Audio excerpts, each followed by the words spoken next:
G'day YouTube, my name's Lance and welcome to Bundy Bear's Shed. Well, the weather report here in Bundaberg, 27 to 17, so 17 of a night. It's getting a bit chilly, yeah. This morning there was a sneaky breeze, you know, the old mother-in-law's breath, that cool wind down the back of your neck, and through the day, 27, like that's good working weather. It's very comfortable. We've got through the stage now where you just sweat your ass off through summer here.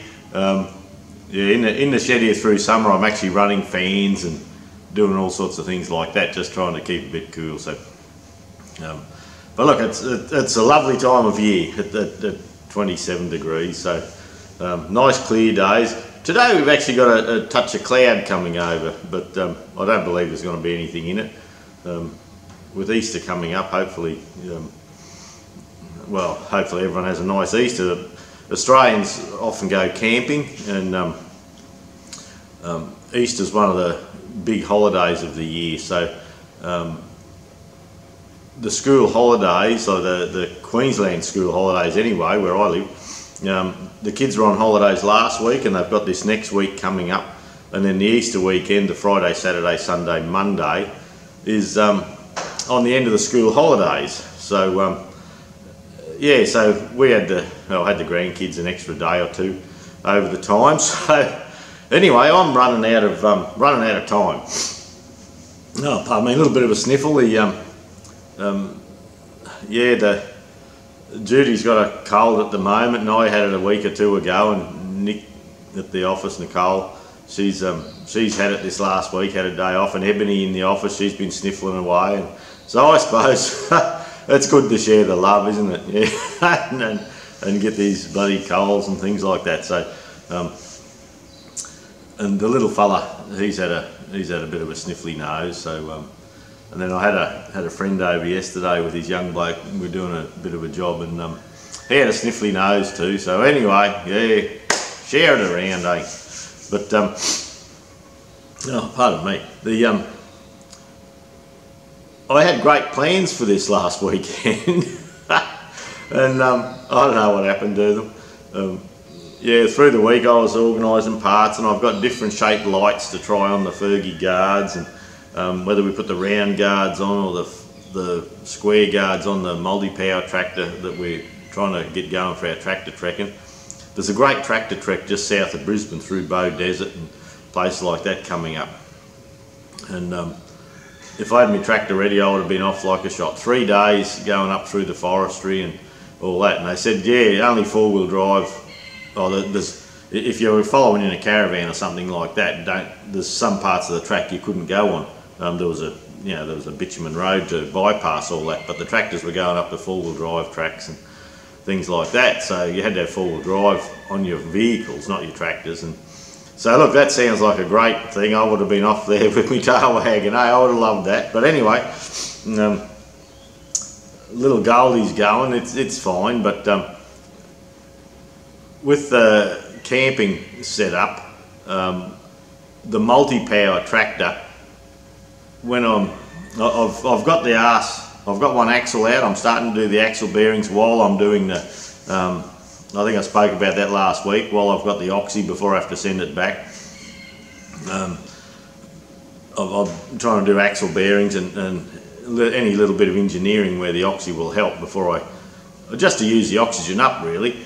And we spoke about the Bunnings gas last week.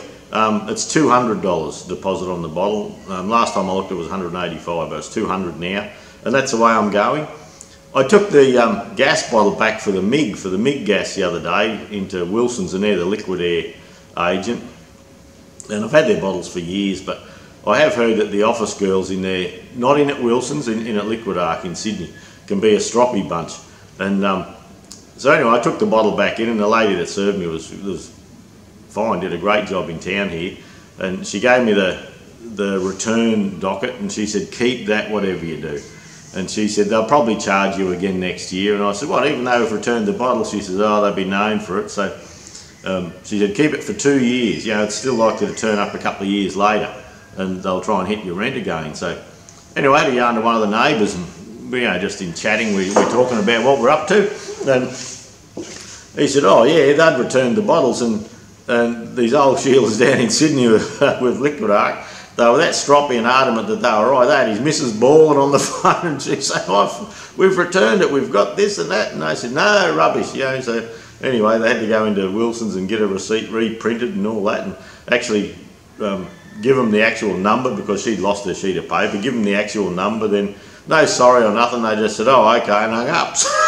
Bob arseholes, but anyway, so I haven't had trouble like that, but anyway, it doesn't sound real good for them. So anyway, I'm frigging around with all that at the moment, and in trying to get the multi-power tractor going. Last week, for those who follow the tractor, the 135 6-speed, I've actually stripped the whole back housing out, and I've got a bare transmission housing sitting there now, and I had plans, you know, I'll get the pinion set up and I'll get it all back together and do this and that and all the rest, but I don't know what happens sometimes.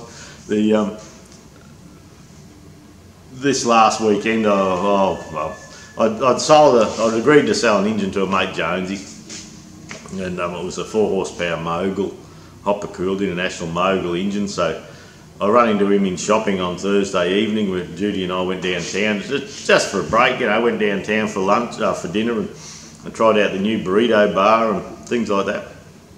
And run into Jonesy, and he said, oh, that engine, I'll be over Saturday morning, I'll pick that up off you. And I said, oh, okay then. So Jonesy rolls in to get his engine, and in the meantime, my mate Recco, he rings up and says, oh, I'm doing a carby up on my old SEX case. And he said, you mind if I come and use your bead blaster? I said, yeah, come on, you're welcome. And so by the time you get blokes in the shed, and then Jude's given us a yell from up the house, she's coming up for a cup of tea. So Jude had made beautiful pumpkin scones, and Robin had bought a nice bun and all that, so we sat up at the house having a nice cuppa and a yarn for a fair while. And anyway, Jonesy and Robin headed off, and me and Rocket up in the shed here buggering around, and we do more talking than working really. But anyway, well, that's what mates are for, eh? Yeah, sit and have a yarn, and he ended up getting his job done. She was 2 o'clock in the arvo by the time our Rocket got away again, and anyway, I've had a laptop bugger up on me, and it was a little Lenovo, and the oldest computer we have at work is a Lenovo. They're a Chinese made thing, but geez, it's been good. So anyway, I bought a Lenovo laptop, 18 months ago, something like that, and all the USBs stopped working on it. So we sent it into the tech mob at Harvey Norman in town here. I deal with Harvey Norman, they are good to deal with for me, and sent it into them, and they said, oh look, this is buggered, but you've got this aftercare. And I normally don't buy aftercare, which is it's like an insurance policy sort of thing, and you pay, it cost me $225 at the time, and thinking back, they probably snuck it in on me, but anyway, not to worry. Anyway, they said, look, your computer's unfixable, we have to send it down to Sydney, down to the aftercare people. And so I was, yeah, okay, do that. And so I had to fill out the forms and that, and off it went. And anyway, last week I'd heard about, I hadn't heard about it actually, and so I rang Steve at Harvey Norman, and he's in the computer bloke. He's only new there, but you could not complain about the service. It was great. He'd follow things up for me and do things like that, so no problem at all. And so I rang him up saying, what's going on? And he says, oh, I'll find out for you. So anyway, he rings back, and he says, you won't believe this. He says, because I bought the computer under Queensland Tractor Spares, because it was a company computer, I own the company, and bloody, they wouldn't talk to anyone unless they had a name to talk to. And I said, but my name's on the thing, on the forms, Queensland Tractor Spares, Lance Maskell, and no, they won't talk to anyone. You have to fill out some paperwork to prove that you're the owner of the computer before they'll talk to you. Oh, what? Anyway, all right, send her up. Well, bugger me, I had to fill out a statutory declaration, like a legal document, statutory declaration proving who I was, and then I had to go down to the courthouse in Bundaberg and take me paperwork showing who I was and get them to sign off that they were happy who I was, and that I was the owner of Queensland Tractor Spares, and oh, my name was Lance, and you know, all this bullshit. And and this is coming up 2 weeks, and since I've had a computer, my laptop, and anyway, anyway, so off I goes and gets all that done, as if you've got jack shit to do all day. You've got to do all this other bullshit, and so anyway, I sent it back to Steve, and he got it back, and I rang him Friday, and I said, look, what's going on? And he says, look, he says, I don't know. He says, look, I'll give you your claim number. He says, what happens now, if they've accepted your statutory declaration, they deal directly with me. They don't deal with him anymore. They have to talk to me directly. So, and I said, okay. So I got the claim number, and I rang him up, and I waited for, you know, half my life. And they finally got through to me, and I put the case forward, you know, this is my number, right, and they said, oh, you can look up that online, see what's happening. So, and I said, yeah, I know, I've got it online. Steve told me about that, but it says they're investigating the case. So anyway, I said, well, you know, have you got this and that? Yeah, we've got that. And I said, well, you know, we run a business. We buy laptops to run our business. I said, this aftercare plan that they have, I said, it's not very bloody convenient, because we're coming up 2 weeks without a computer, without my laptop, and I've got a desk one there, but the laptop was the one that I do all my video editing on and all that. I can bring it up here. I've got my workshop manuals on it and all sorts of things, and it's just my main day-to-day computer. Then all the graphic work for the website and all that goes on the other computer. But so oh, she said, I'll see what I can do. I'll put it in the urgent basket. And I said, oh, that'd be nice. And, anyway, while Dave was here on Saturday, I get a phone call from Aftercare. This is Dave from Aftercare. And yeah, we're looking at your laptop, and look, we've decided we can either fix it, which will take a couple of weeks, and then you continue up to 4 years aftercare after it, or we can replace it. And I said, well, what happens if I replace it? And they said, oh, you just go to town, we'll put a document in there for you, and you can go and have another computer that we've organised for you. And I said, oh, okay. I said, I think I'll replace it just so I can get it going better, you know, up and running. He said, oh, well, if you do that, well, you have no warranty, or you have the 12-month warranty, the normal warranty, but you don't have any aftercare. And I said, that's all right, I wouldn't bother with for shit anyway after this. And so anyway, like I said, I agreed to have the new computer. So, and we have been looking for one for Judy too, but I was waiting until one thing finished before I bought the next one, because we have to get updates put on one. And well, yeah, round and round we go with computers. We run about 7 or 8 at a time, and there's just about always one playing up. And so anyway, I agreed to have the new computer. Well, 2 hours later, I got Harvey Norman ringing up saying, your claim's been approved. Do you want to come in and grab the computer? And I said, oh yeah. And my old one was actually the Lenovo. It had those little USB-C ports in the side and one USB 3 in the other side. And the USB 3 buggered up ages ago, and I didn't worry. I just had an adapter in the side, and I could run HDMI and all that sort of thing out of there.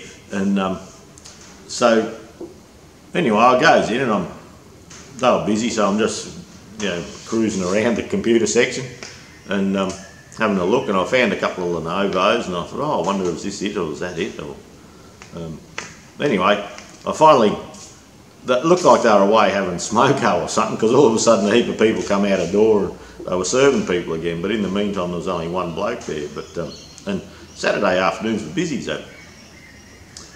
so anyway, I goes in, as a yarn to Adam there, and he said, oh yeah, here's your Acer computer, laptop. And I said, no.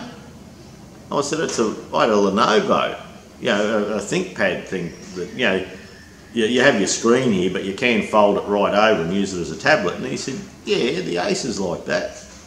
And I said, but replacement? I thought replacement, if you replaced Lenovo 530. It was an i7 with 256 gig hard drive on it, solid state hard drive. He said, oh, this one, he says it's i7, but you've got 512 gig of hard drive, and I said, well, I don't know, this doesn't sit well with me. And the computer originally was $1,700 and something, and this one was $1,400, and it was a direct replacement. So I said, so if they replace it and I buy a $1,700 computer, then they replace it with a $1,400 computer, that doesn't quite add up. And anyway, he showed me all the paperwork and that, and when I was talking to them down at Aftercare, they said, oh, you know, which store? And I said, Harvey Norman Bundaberg. So they looked in their stock and said, yep, there's a computer there that's got this and that, and you know, we'll replace it with that. And I said, oh, okay, but they didn't say a brand or anything. And anyway, I was a bit hesitant to have the Acer because, look, 10 years ago, I suppose, yeah, it'd be good 10. I'm just looking, I've got dogs running down the dam there. I'm just trying to keep an eye on them that they don't go chasing the cows next door. And I had an Acer about 10 years ago, probably, and a long time ago anyway, and it was an absolute heap of shit. And I didn't want another one. I went to Toshiba, but Toshiba's not round anymore, and my last one's been Lenovo, like I say, or we've had the HPs. And so anyway, talking to another bloke there, and he'd had a real good run out of his Acers, so Acer, ASUS on the laptops, I think, but they're an Acer thing. And I said, oh, well, all right. So just to get up and running, I accepted their Acer computer, and it's probably going to be a handier thing. What I've had to do with the last one was I've had a little adapter in the side, and when I do the filming on the cameras and that, and in Bundy Bear's shed here, I've always had to have an adapter to read the cards, and so anyway, it's got a card reader in it, and it's got, you know, proper full-size USB, so I haven't got to run adapters to USB-C in that. So, and it's got a bigger hard drive, twice the size of the hard drive. So I thought, yeah, all right then. So because without that, to do last week's stew and all that sort of thing, and the one before, I've actually had to. I've gone to another subscription now to Power Director 17, and so yeah, it's cost us money buggering around. So. And now I'm on that 365 one that you pay $9 a month and they keep you updated and all that. So I thought, well, the channel makes $9 a month, so so we'll see how we go with that. And anyway, we bought Judy a computer, and I thought, well, in for a penny, in for a pound. The next one with solid state hard drive was it's an Acer too. So anyway, I bought two of them now. So I've got two of them now, so we'll see.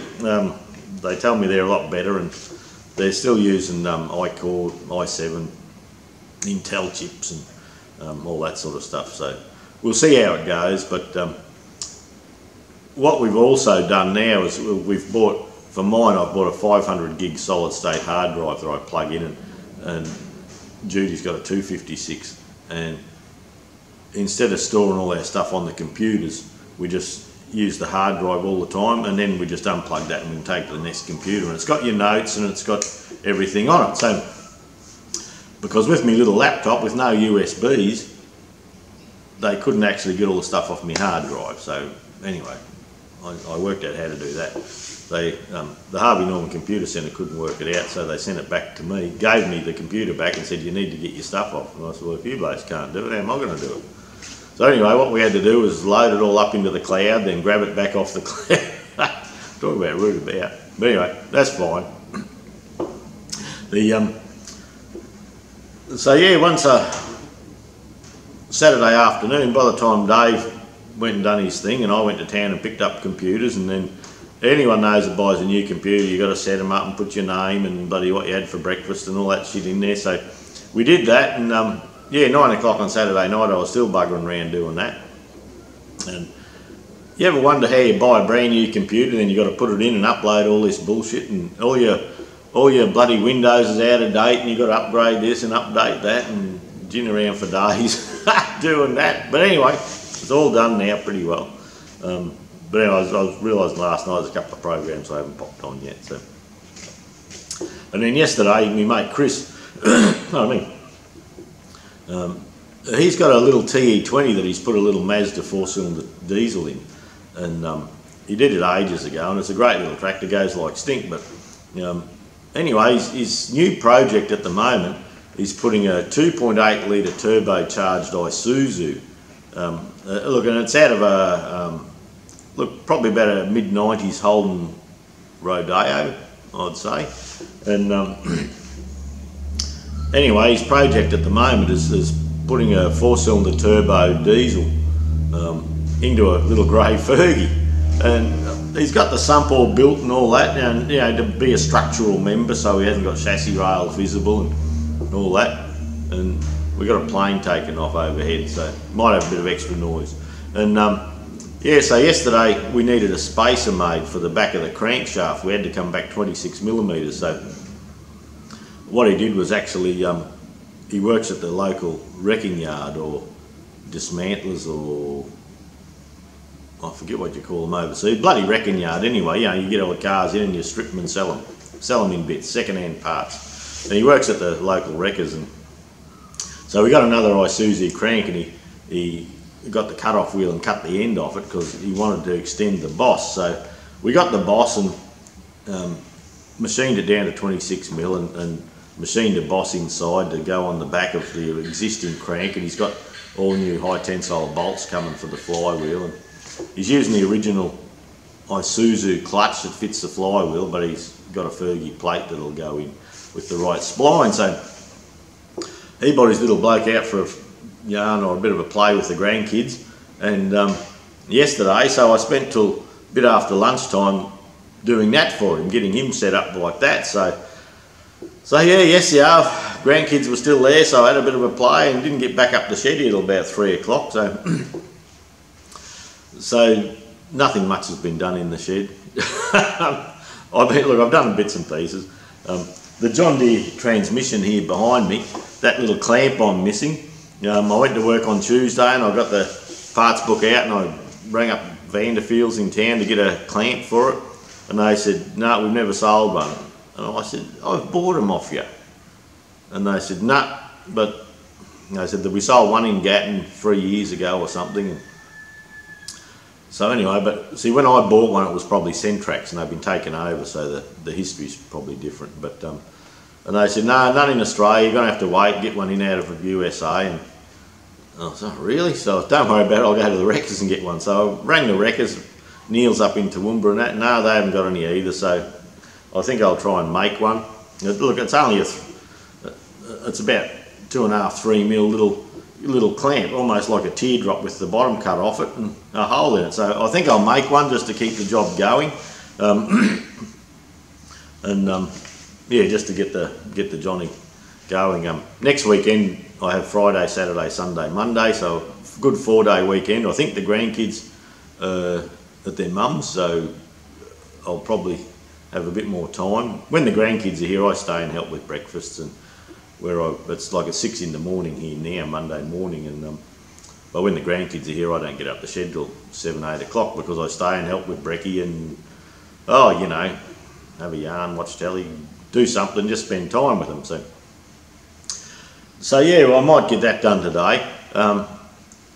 I've made a dummy setup over here for my mudguards for the trekking tractor and the other 135, and I'm playing with lights, trying to work out what'll look nice with lights and things like that for them. So I've got an old set of square mudguards that I had for the loader that I'm thinking of putting on the trekking tractor, because if we get out and about and get a bit of bad weather, you know, the tyres will flick up a bit of water, especially when you're going fast. And well, the clamshell mudguards, they don't even cover half the tyre, but the square ones, they come out over the top. But I've got them set up there. I'll take you for a little walk and show you that.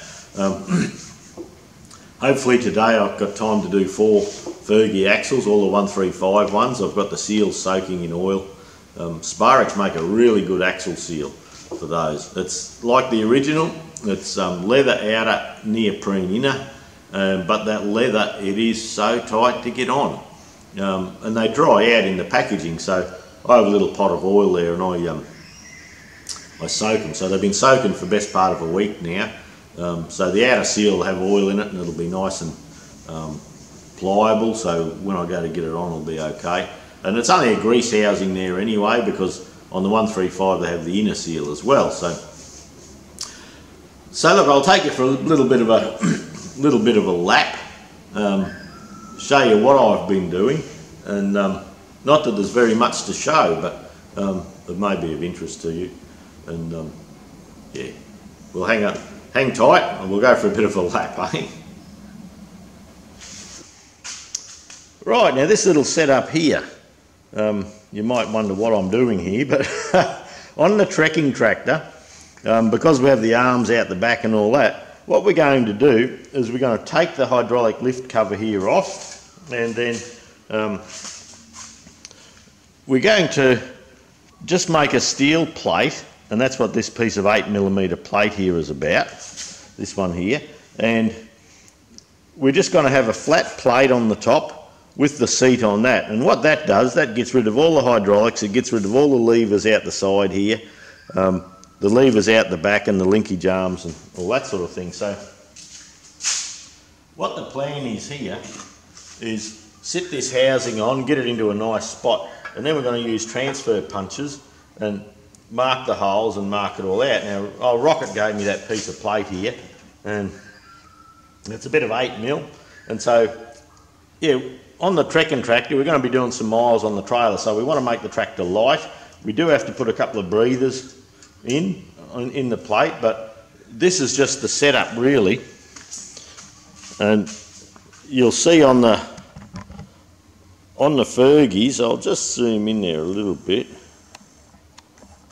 Yeah, where you have this, I've got long legs, and where you have this hump at the back here on the Fergies, some of the aftermarket seats, they don't fit properly. They don't go back far enough for longer legs. Now, the measurement normally from where this top cover bolts on to the top of the seat is 200mm, so it's up here. And it's not uncommon to put an aftermarket or a suspension seat on a tractor, and then it sits way up high, you're very high. So by taking this housing away and mounting the seat down lower there, what are we sitting at, 6 inches there, so we'll drop the seat considerably.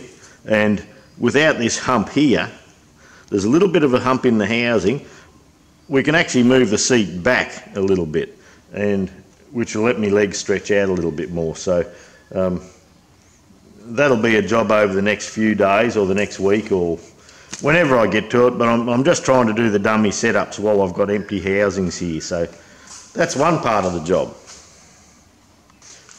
Now, while I've got the housing empty here, we're looking at putting a plate through, and we've got some little pivots here. So we're actually going to put a couple of pivots, a couple of brackets through the top here, and that'll support a frame for the back. And instead of having the rear linkage arms, we're actually going to bolt solid onto this. So we're actually working out the squares and how far, I'm working out how far the seat will come back. The seat will bolt, the seat plate bolts on here. So I may have to raise the seat an inch or so yet, but we're just using this opportunity while I can get it all the bolt holes in here for the diff easily and take good measurements and all that. So I'm actually taking the chance that I've got to get all the measurements and do that and try and get it organised. I'll take you over to the 135 multi-power. I've got the axle out and one arm off, and I'm doing little bits of muck around setups there too. Now this is the back of the multi-power tractor, and I'm just running levels on a few bits and pieces to see, but what we're thinking of doing, see, without these linkage arms here in the road and all these bottom bits here, without all that there, that lets us build a carry-all so we can cart our own fuel and all right snug up, right up against the back of the tractor here. So at the moment I'm just running a piece of 3-inch channel that we can drill to pick up the bottom of the mudguard bolts instead of having the sway chain brackets and all that under there. I'm looking at the feasibility of coming out here with a couple of bits of channel and then building our carry-all on there. So I actually we're going to put a fridge up here, and the fridge will fit across here, because there's no camping with tractors without beer. And some of the places, like the one next year we go on, the fellas last time, you have to take your own fuel and carry it. You're doing remote trekking, so most people, they had the tank full of 47 litres, and my mate Biddy, he took 100 litres of fuel with him as well. So if we've got to carry a bit of fuel with us and a fridge, and I've just bought a camp stretcher, and there's a bit of a shimmy there on the lens. I've just bought a camp stretcher and a swag, and I'll show you that when we get to it. Just looking down in there, I'm doing the axle seals anyway, but anyway, looks like I've got a leaky one there that I didn't know I had before, but anyway, the axles are out, and yeah, while I've got the tractor here and the axles out and I've got clear vision for everything, we're going to try and work out a bit of a plan. Then last Monday I just stripped that housing out, and you can see that I've got to clean this bay up now, but you can see everything. I've got axles out and brakes and all that sort of thing, which we did video all of that. That's in the 135 6-speed series.